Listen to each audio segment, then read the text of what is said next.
How do you know when it's time to leave a relationship? This is one of the hardest questions to answer because when you are in a relationship, you are deeply invested, you have shared time, emotions, memories, and hope. You want things to improve, otherwise, you would have left already. And yet, if you are honest with yourself, you feel that something is off, you do not feel consistently valued, you do not feel prioritized, and deep down you know this is not what love is supposed to feel like. Most people in this situation are willing to do the work. You read the books, you watch the videos, you are open to therapy, you try to communicate better, you reflect, you adjust, you grow, but the problem is your partner is not interested in doing the same for them. Everything is fine, you are the one with the problem, you are too sensitive, too demanding, or making a big deal out of nothing. So let me say out loud what you already know but may not want to admit.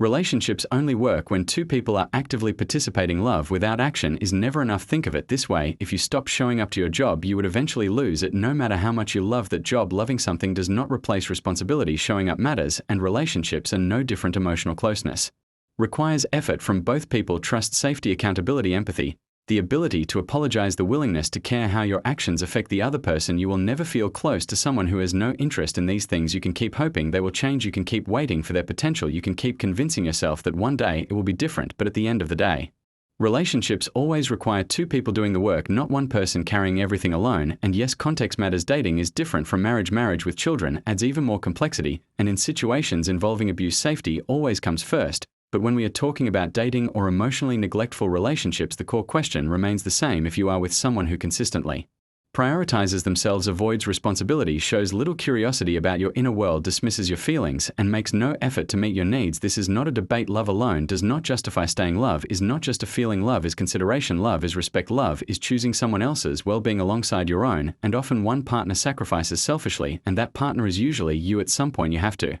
be honest and say, this relationship does not work for me. That honesty matters because many people stay stuck by minimizing their own pain or avoiding conflict. You may not feel safe expressing the truth because it always turns into a fight over time. This leads to disconnection, resentment, and emotional withdrawal. Anger is not the enemy here. Anger is information. It tells you that something important is being ignored or violated. Now, this does not automatically mean the relationship is doomed. Change is possible, but only if both people want it. The real question is not could your partner change, but are they willing to knowing what should be done and actually doing it. Are very different things. When someone repeatedly shows you that they are unwilling to reflect, grow, or prioritize the relationship, you have your answer. At that point, there are only two paths: leave or stay and accept ongoing emotional loneliness. Many people try to negotiate with themselves instead. Maybe I should ask differently. Maybe I'm asking for too much. Maybe I should compromise more. But ask yourself this: why are you always bending, adjusting, shrinking just to receive the bare minimum? Time invested does not equal relationship health. Length does not equal safety. Commitment does not equal fulfillment. A relationship is healthy only when both people are committed to emotional responsibility. Some people stay because leaving feels terrifying, especially when there is a family involved, and that fear is real. Leaving is painful even when it is necessary. Many people stay in unhappy relationships for understandable reasons, and judgment helps no one. But the answer to when to leave is this: you leave when you accept that this relationship does not fulfill you and you are willing to live with the consequences of ending it. Even if you stay, your body eventually pulls away from what does not feel safe. Emotional distance becomes inevitable when your feelings are dismissed or invalidated. You do not need a perfect partner. You need a safe one, a respectful one, a connected one. You need someone who listens instead of minimizing, someone who cares how you feel.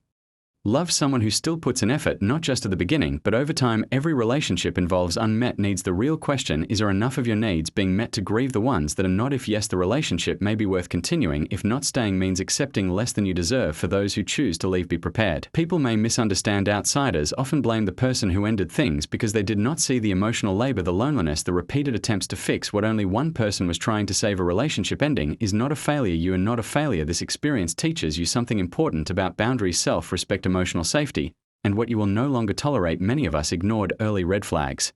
Inconsistency felt exciting. Love had to be earned. Conflict was avoided to keep the peace. Power imbalances were normalized. But awareness changes everything. Being honest about your needs is not being too much, it is being healthy. You are not responsible for managing someone else's emotions. You are responsible for protecting your own well-being. A mature partner takes accountability, an immature one shifts blame.